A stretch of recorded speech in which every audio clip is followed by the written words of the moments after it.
50 Cent has said that he has further video purportedly linking Diddy to Tupac's death. Shakur, Diddy is also in a panic. Diddy's attorneys have requested that Netflix remove 50's documentary series. Additionally, 50 is reportedly claiming that Diddy is threatening him. So this is what Diddy doing, y'all. All right, the diddler has sent 50 Cent some damn flowers while he locked up, bro. All right, we all know Diddy is mad about this whole docu-series that 50 put out on Netflix and is #1 going crazy, so you know he mad. Now, according to 50, all right, these are some warning flowers. Y'all know how Diddy used to get down. You know, he used to send people shit in the mail. He'll send a nigga to blow up a car. Y'all know how he get down. So if he mad, clearly he's mad about this documentary. Bro sent 50 some flowers at his hotel while he was in Miami, bro. Now, I ain't gonna show the address on these flowers, but 50 posted the whole address. Now, in the caption, 50 said, "What kind of gay shit is this? Diddy send me flowers at Club 11, LOL. LOL, why all the foreplay? Get busy, you know I'm stupid." Then he commented again and said, "A warning, I'm 90s grimy. You don't warn me, LOL." So y'all know why Diddy sent this. He ain't send it because he happy or proud of 50 for dropping this goddamn docuseries on his demon ass. Diddy is prepared to do whatever it takes to get rid of 50, since he is aware that he is the only person who can defeat him. After almost 2 years of research, Netflix aired the 50 Cent's documentary Sean Combs' The Reckoning on December 9th.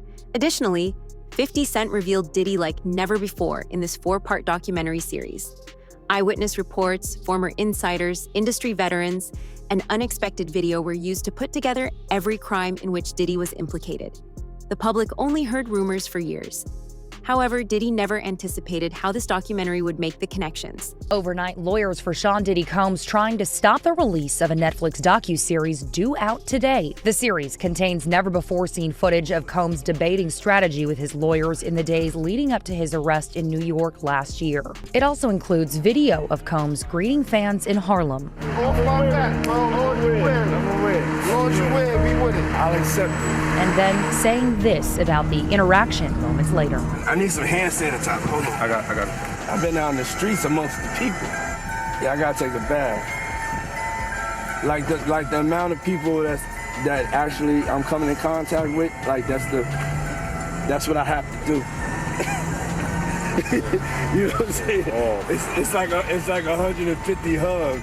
Now, Combs' lawyers are demanding Netflix pull the series, threatening legal action, claiming Netflix is using stolen footage that was never authorized for release as part of what they call a shameful hit piece. The series is executive produced by Combs' longtime rival, Curtis 50 Cent Jackson, and director Alex Stapleton, who said, quote, "We obtained the footage legally and have the necessary rights," end quote. Before the cease and desist demand was sent yesterday, Stapleton and Jackson sat down with our Robin Roberts to discuss the series. How do you respond to people who say that it's more about the disdain that you have for Sean Combs than it is for giving the victims a platform? It's not personal. The show is not completely the perspectives of people that did not like Sean. Not everyone needed to have an allegation to be a part of this. Nobody is aware of how 50 obtained this video, and there's no doubt about that. None of this was anticipated by Diddy. Included were his most intimate moments, in which he collaborated with his attorneys to discredit witnesses, as well as interviews in which the witnesses discussed how Diddy tried to compensate them for being silent.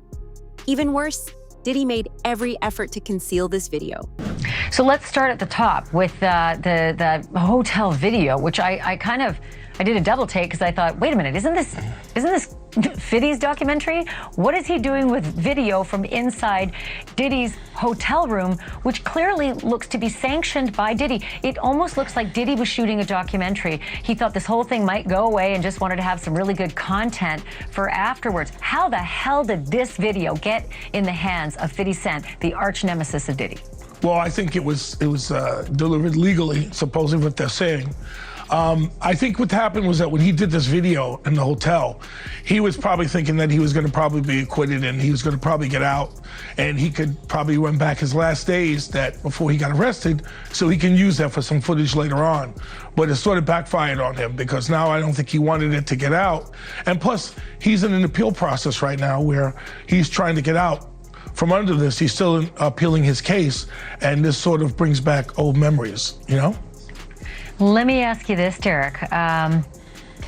somebody real close to Diddy was holding that camera, because Diddy didn't have people in his inner circle, in his hotel room, saying things like this unless they were close to him. And yet, whoever owns that copyright, whoever had their hands on that video, did him dirty, and gave it to his enemy. Why and how do you think that happened? Well, I think the person that probably did the video footage wanted to get some recognition for having that type of footage. And I think, I don't know if they signed a no-compete clause or an NDA, but that person turned that over apparently, and it went to 50 for the documentary, which he used. The story's most startling aspect is how 50 is yet unfinished. 50 Cent said that he had further video to prove Diddy's falsehoods in an interview that was only made public a few hours ago. There are rumors that a second section that delves more into Diddy's interactions with minors will be posted on YouTube. After it was discovered that Diddy was the one who orchestrated the attack on Tupac and truly plotted the killing of Biggie Smalls, who regarded Puffy as one of their closest friends, everyone in the music business distanced themselves from Diddy. Diddy was responsible for everything, including the 1994 Quad Studios shoot and the East Coast-West Coast conflict between Biggie and Tupac. Biggie and Tupac both had suspicions about it. I think Puffy was involved in the shooting. Only they can answer that question. I have my own opinion, but I wouldn't slander their name like they did mine. I wouldn't say things that I knew, you know what I mean? I believe so. I do believe so. I have proved things that I can say that will back up my claim, but this is not for the world to know about. You know what I mean? It's between me and him, and only he knows. So every time he say it didn't happen, or that's the only thing that makes this become an issue to everybody. Because you seen what I said in the Vibe article. I basically bowed out and was going to go ahead about my life. The next issue, that wasn't even the next issue, because them cowards waited about 4 issues before they got their story together. 4 issues later, half of New Yorkers commenting on me getting shot. And before, they was all like, we didn't see nothing. In the first issue, we did, Vibe viewers. Nobody seen shit. The 4th issue, when they came back with a reply, everybody knew what I did. They knew what I said. I was acting. Who gets shot 5 times in acts? Oh, I didn't get shot 5 times in their vision. I only got shot once because they found the bullet. The police found it, but now they the cops. Now they doing detective work. They found the bullet. Oh, you found the bullet, huh? So what is this other shit in me then? What was the doctors talking about? What? Can you explain these other holes in me? How'd I get gunpowder all over me? That insulted my intelligence. So yes, I did say Thug Life was there. Yes, I bowed out, all of that. But when they said that, they breathed new life in me. Puffy was envious of Biggie and Tupac because he lacked their skills. Biggie was Bad Boy's biggest star at the moment. Diddy recognized he couldn't allow Biggie and Tupac to get buddies. According to the documentary, Puffy increased tensions after realizing he couldn't keep these two titans apart using conventional methods. This was the time of the 1994 shooting. When Tupac came for a late-night session on November 30th, 1994, he was repeatedly robbed in the foyer of Quad Recording Studios in Manhattan. Although none of P's valuables was taken, the official police report said that it was a robbery. I think my favorite thing about 50 Cent's Netflix Diddy documentary is how he built a timeline off of this information. And one of my favorite parts of this documentary is them really getting into the timeline of events when it comes to Tupac and Biggie. And it really gives us a lot of perspective from people that were close to the situation, and a lot of people allege in this documentary that they believe that Diddy was very jealous of Tupac.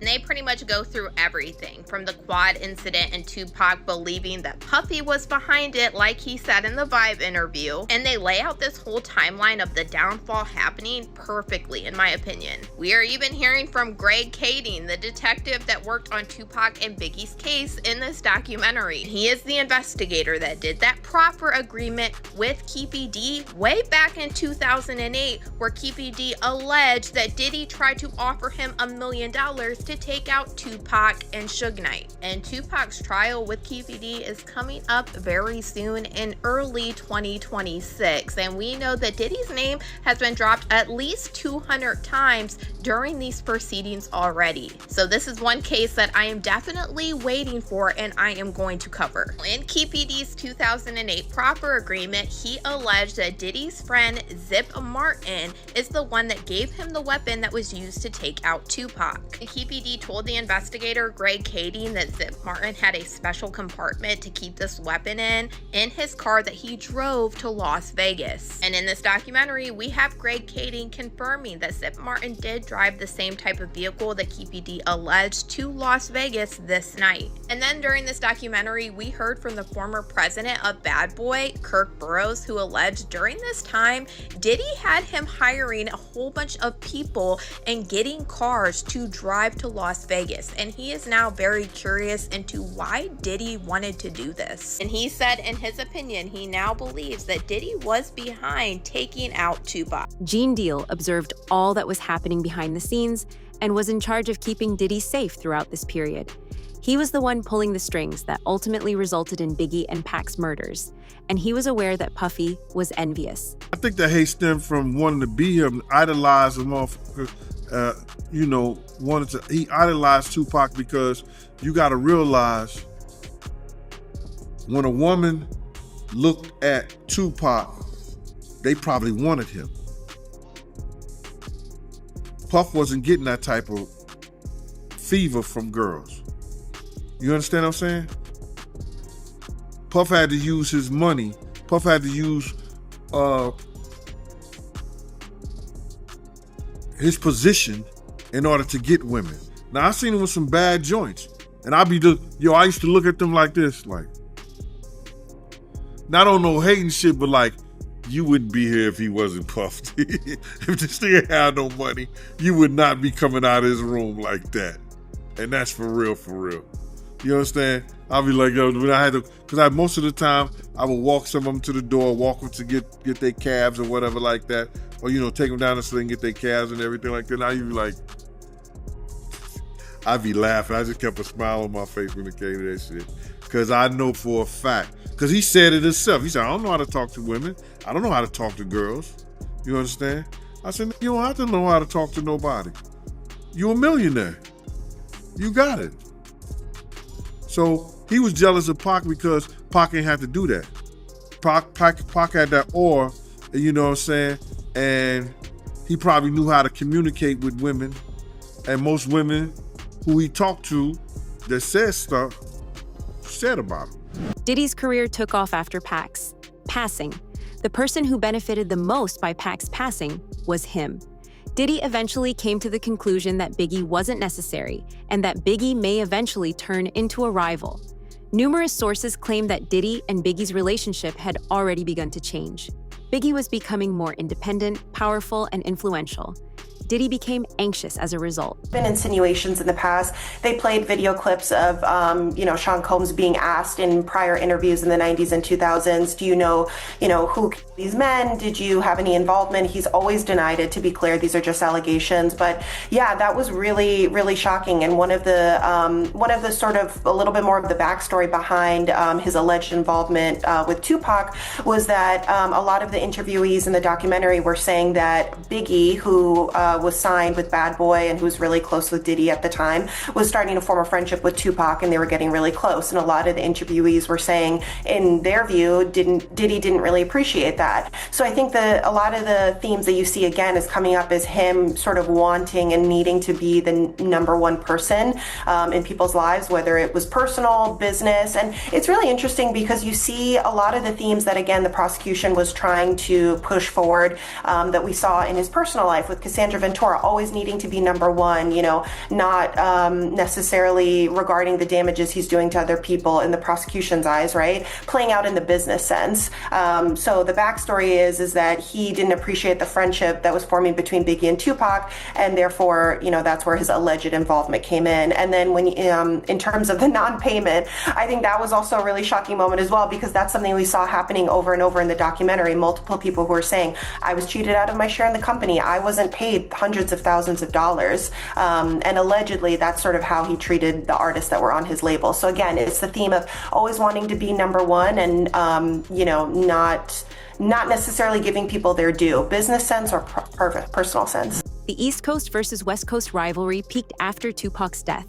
Biggie felt that he was being pursued and was getting death threats. One of your big stars right now. Yeah. How much are you exaggerating with you now as a rapper when people coming to get you? I ain't exaggerating at all, man. That's real, son. That's real, yo. I ain't exaggerating at all, man. The more money you make, the more problems you get.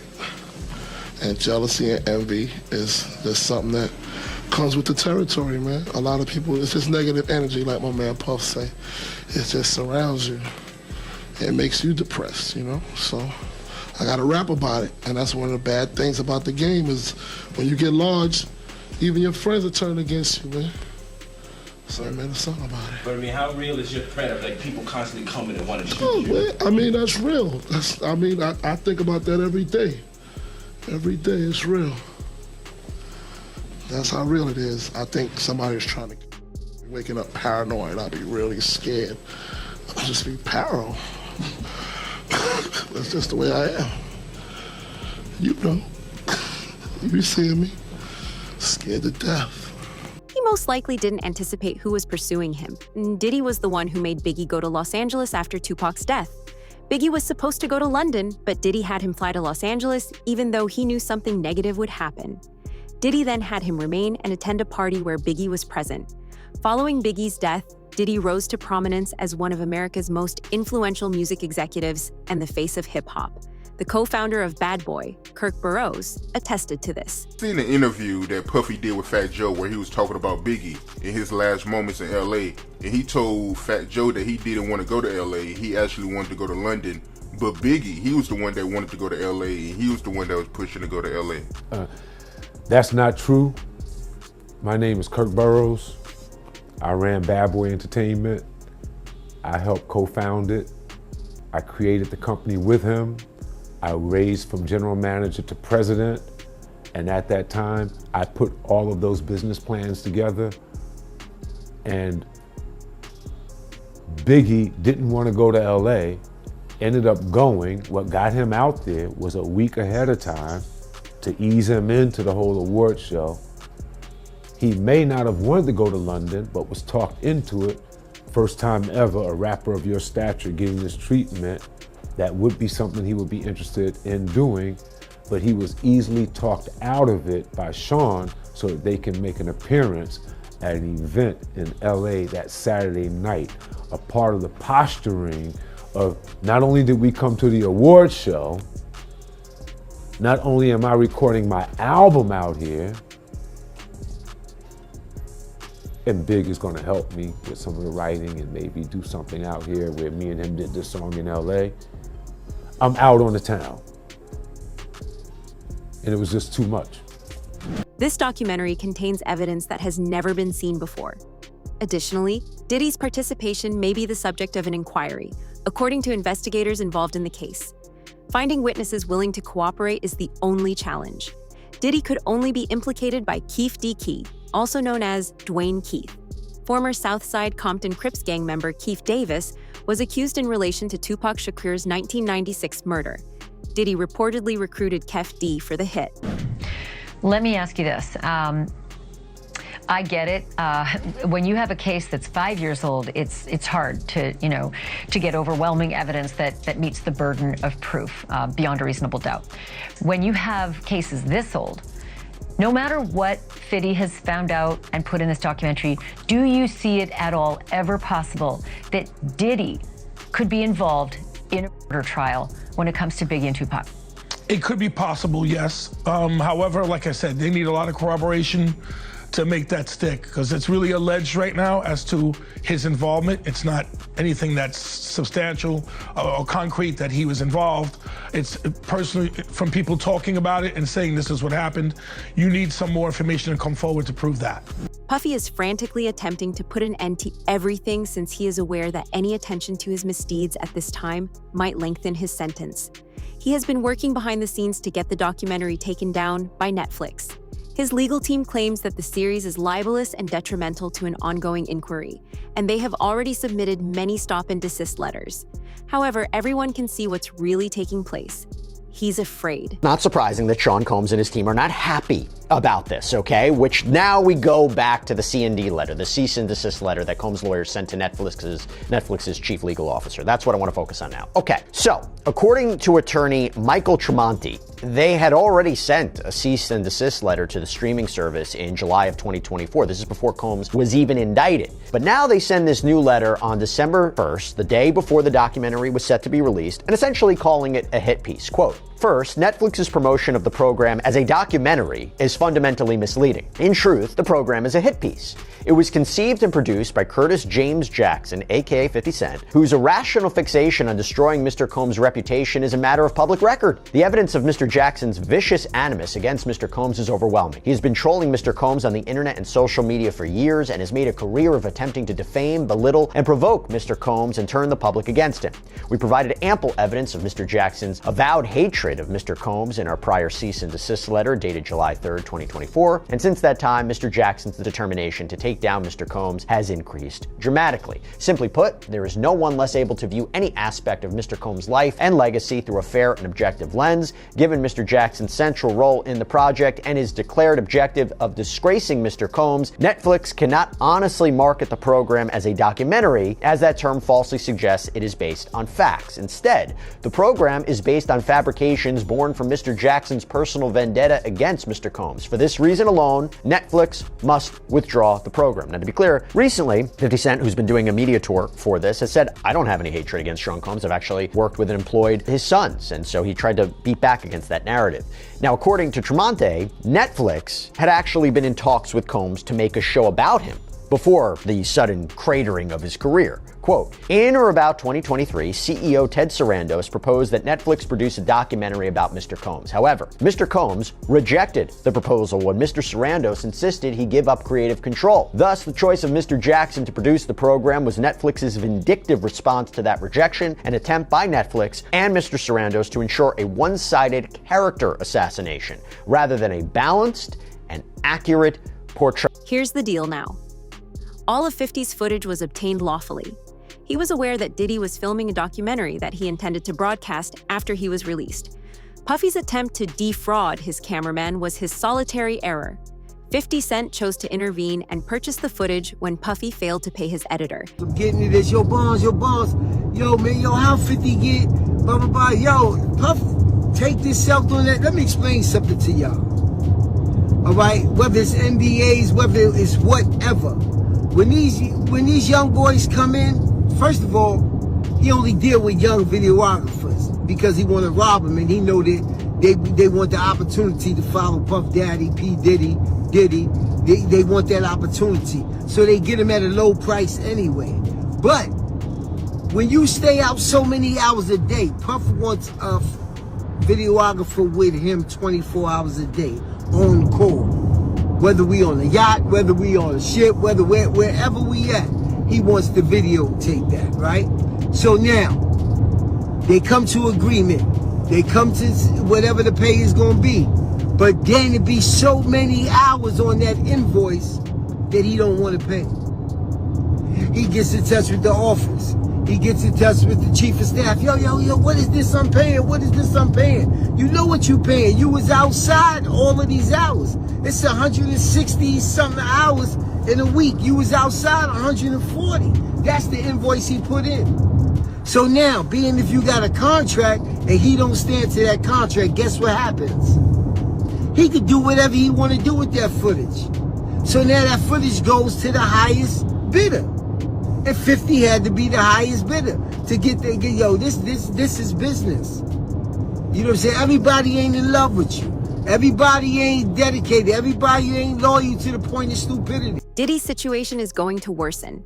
Industry sources claim that the lawyer was taken aback to see that Diddy had placed audio equipment in rooms where discussions about crisis preparation, witness handling, and legal strategy took place. The relationship fell apart the moment the tapes were made public.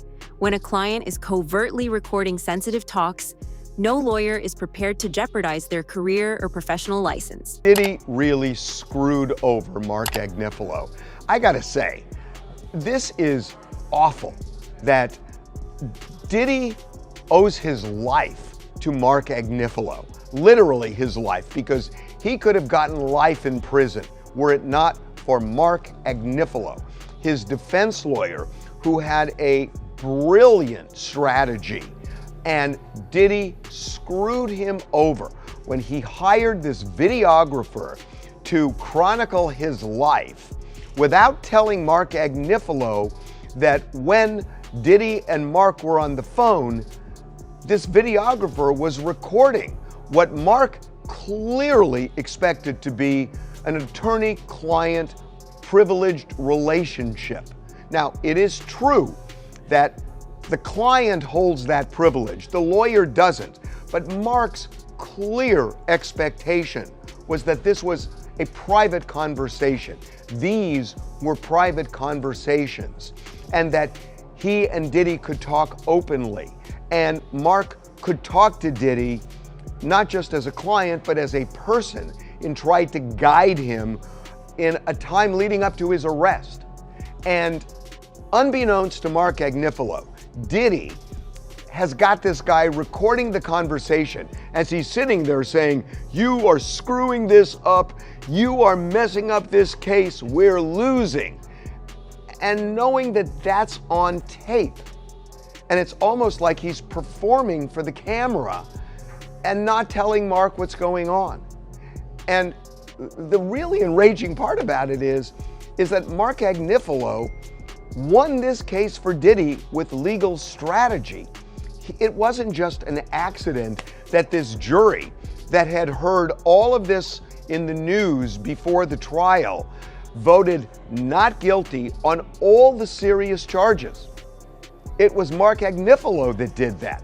Yet Diddy secretly records this guy and embarrasses him. And yeah, you could say, well, Diddy never expected that it would end up being broadcast somewhere else.